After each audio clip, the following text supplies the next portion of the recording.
Coming back! After the World Cup, it'll be amazing to see everybody kind of just fuels the fire for trying to go that one step further. Harry Souttar take a bow. After the scene at home, we're hoping that we can bring another party atmosphere.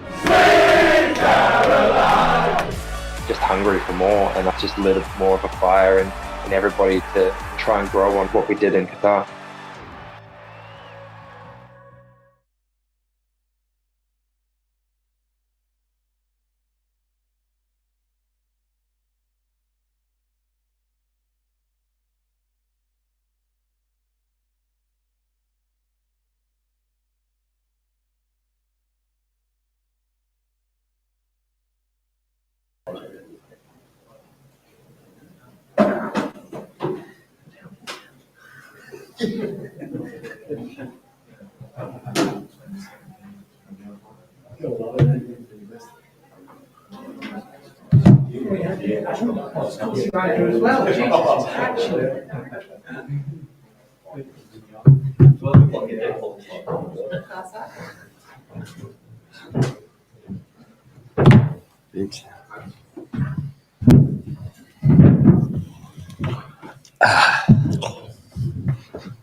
Yeah, I know. I'm really silly again. All right, thank you for coming here today ahead of tomorrow's match between the Subway Socceroos in Ecuador at Convex Stadium in Parramatta. Thank you for coming here, and thank you to Venues Live for hosting this in their brand new facility. Thank you, Arthur. Obviously, we've had head coach Arnold, defender Harry Souttar. TVs, are you ready to go? Perfect. We'll go to the floor. Tom. Is it going to be a World Cup-based team?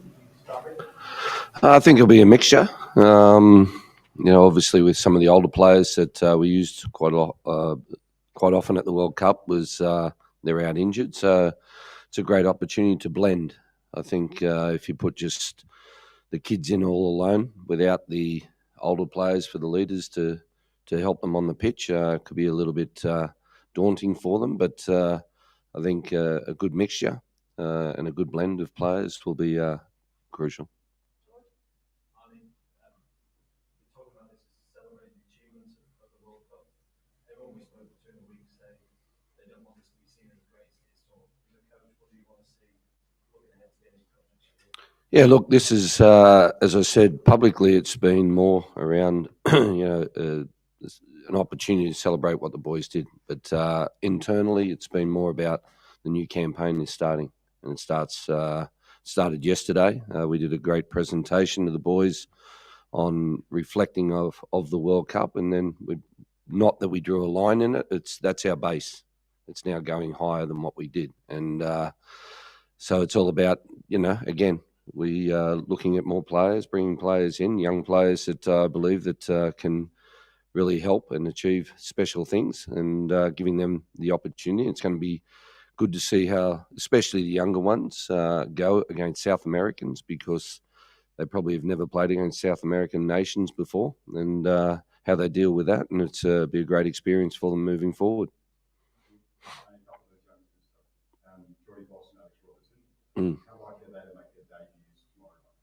I think, good chance, Daniel. I think, Geordie is doing exceptionally well at Melbourne City. It's good to have experienced players, that's what I'm saying, around him on the pitch to help. Alex Robinson, I've only had him in camp for 2 days, but yesterday at training we had a very good session, and he looks very, very calm and relaxed, and he's got a lot of quality. So it'll be good to see how he goes in a game.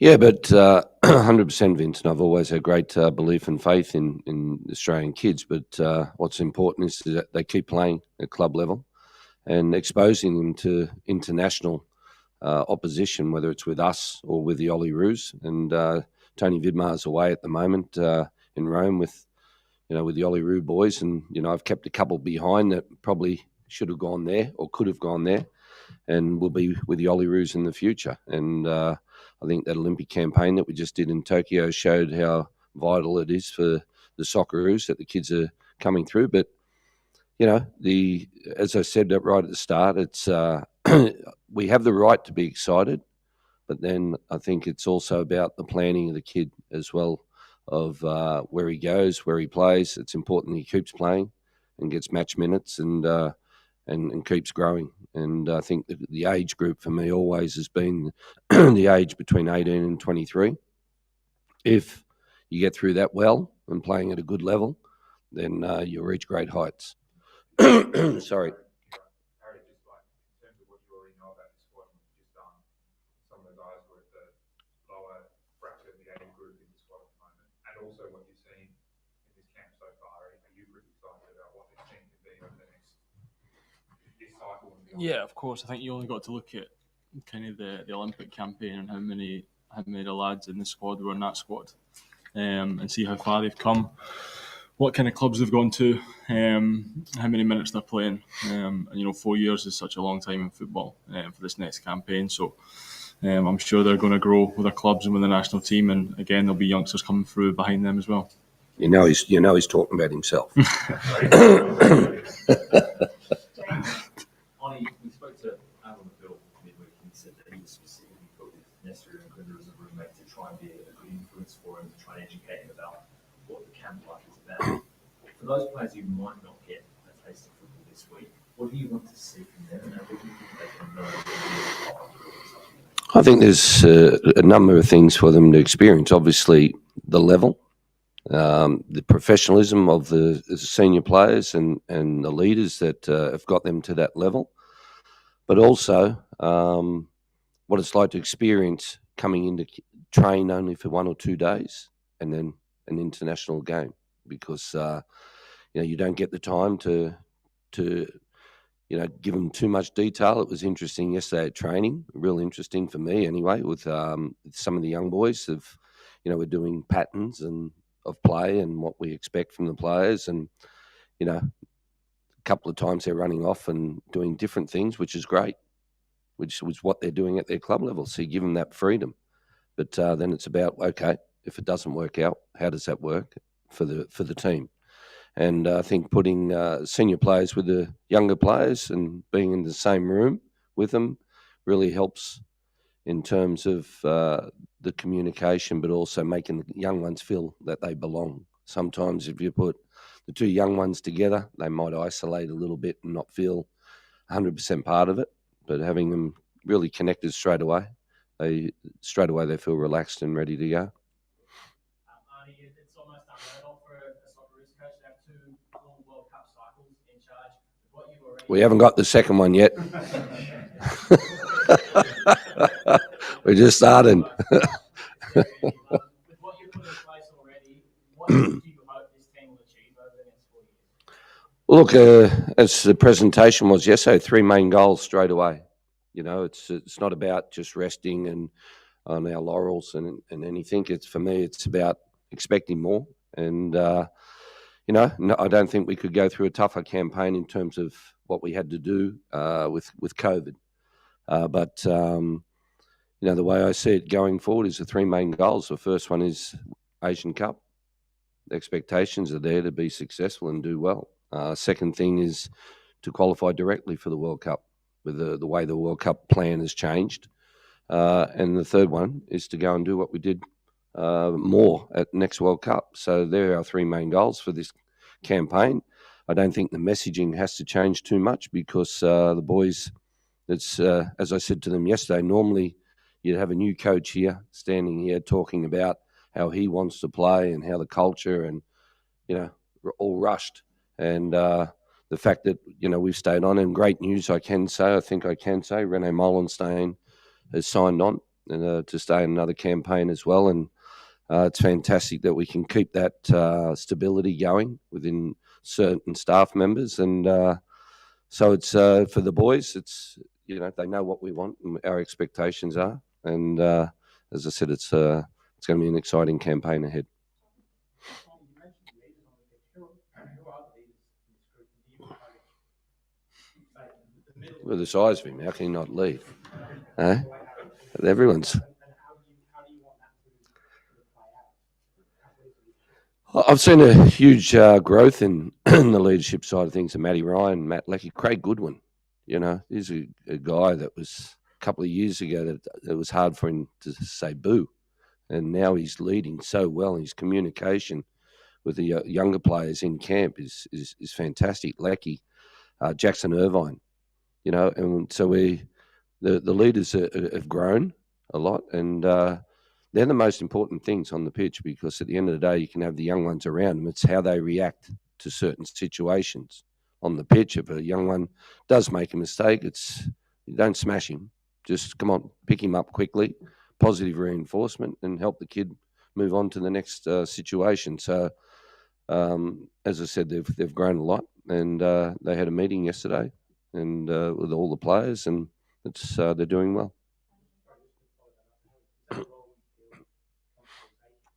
Yeah, I think so. I think there's always different types of leaders. I think you've only kind of got to look at the squad and say you can pick, for instance, Aaron Moy, who's a leader by action. Doesn't really say much vocally, but you've only got to look at his performances to see how he leads. And then you've kind of got the other end where you've got Jacko and Matty Ryan, who are more kind of vocal.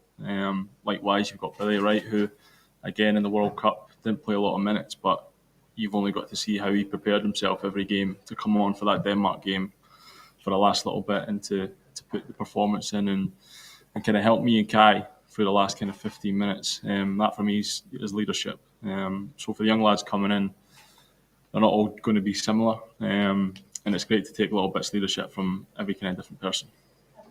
Well, you kind of the question, but I'll follow it up with you, Harry. How do you personally see leadership? Is it William Wallace speeches, or is it just getting around and being yourself? I think you've got to be yourself. I don't think you can pretend to be someone you're not, whether you're vocal in the changing room before the game or if you're vocal on the pitch. I think the most important thing is you're vocal on the pitch, because you're helping your teammates and they're helping you. So like I said before, there's different types, and the more leaders we have in the squad, the better it's going to be for the team. Sorry, Arnold, just quickly, who will be captain tomorrow? Does it really matter?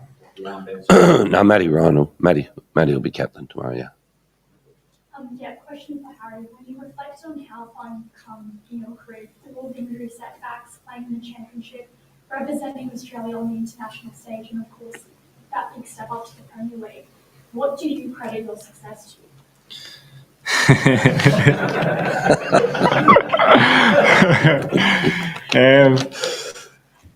Hard work, I'd say.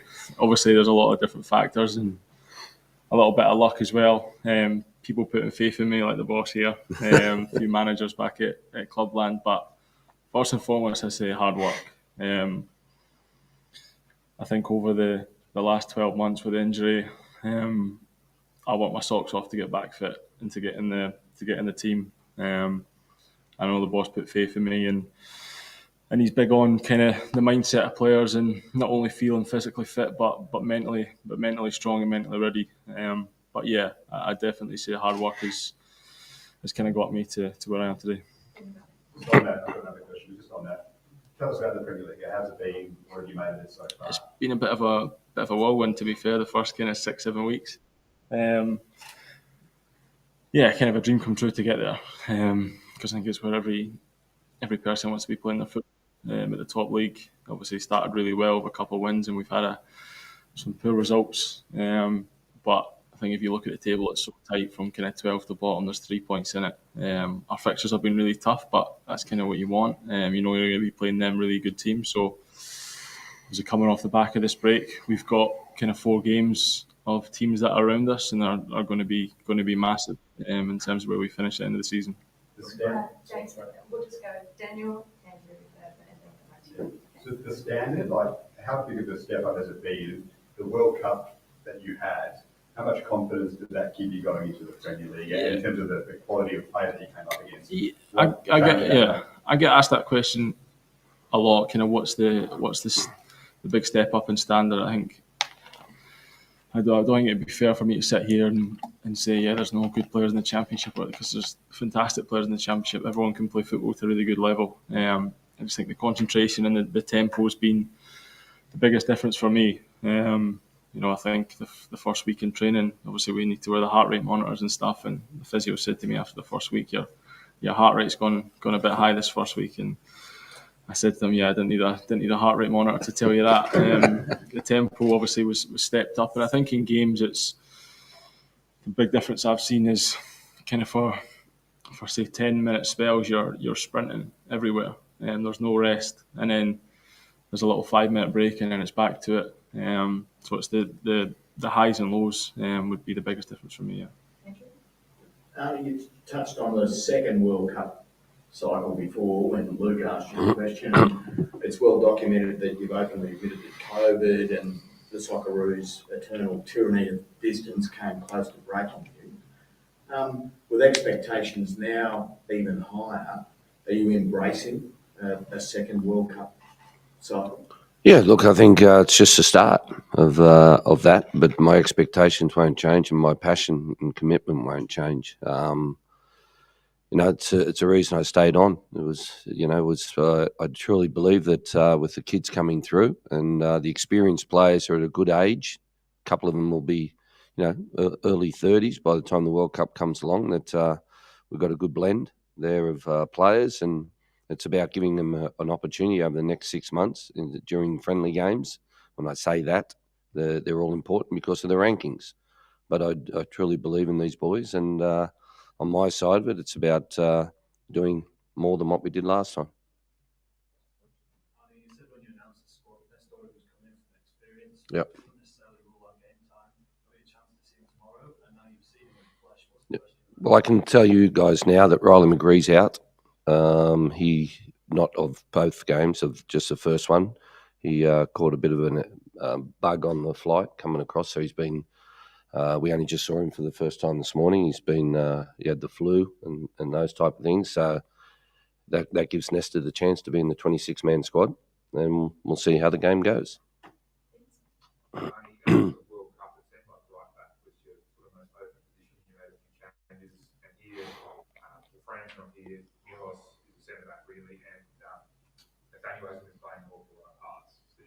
What's your thinking around that position and how big an opportunity is this for Ryan Strang, who's been in really good form? Yep, and that's, tomorrow night we will play Miloš there, and we'll play a little bit lopsided, but, it's an opportunity for the kids. Ryan Strang's in, Nathaniel's in for the second game. We can see them down in Melbourne. But 100%, it could be a change of system further down the track, to play to our strengths, because at the end of the day, it's, I can't in 2 sessions change the wheel. I have to adapt system-wise to the strengths of the players. And obviously looking at that is important over the next 6 months. Final minutes, so James, then Daniel. Harry, Brendan's come out overnight and revealed that you've been training at times in December 4th. What was that? Is that an option? Is that a question to me? Yeah. Last night we had a bit of fun in training one day and we got to change positions, so I went up front for a little bit. We did that as well. Yeah. Put him up front the last 5 minutes. It didn't win ahead, did it?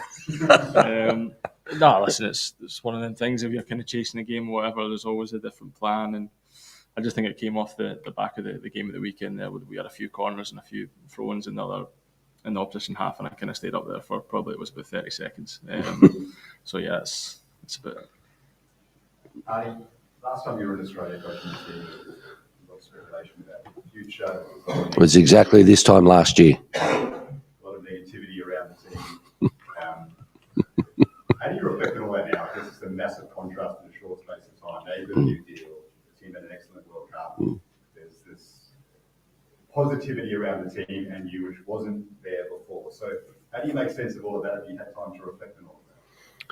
Yeah, look, I think it's coaching. You can't make everyone happy. The most important people to make happy are the players, and keeping them, on side and making sure that that's the way it is. But I don't listen to too much of that, Daniel, to be honest. It's more about,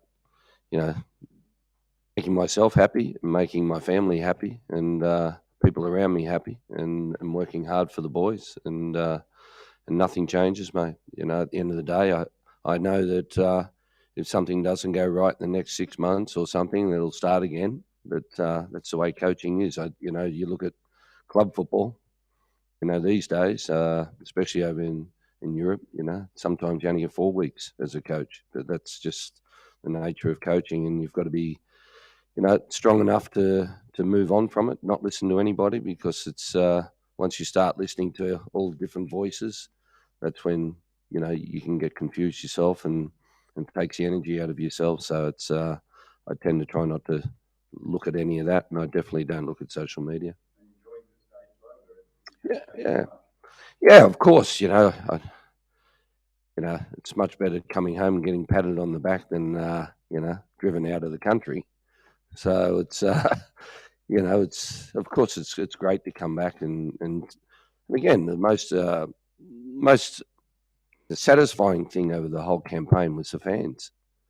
And what we saw in Qatar was just mind blowing. I'm getting goosebumps now talking about it, because you don't see any other sport get that. We've got AFL and NRL, and the NRL World Cup was on nearly the week before our World Cup started, and you didn't see that in the final of the NRL World Cup. So, just making the nation proud and happy. But all I want to do is do that again and make them even happier if I can. I'm going to take Harry and going through to the brand new dressing rooms. Then I'll come get cameras, both those type of cameras, and we'll bring them in later. Coming back!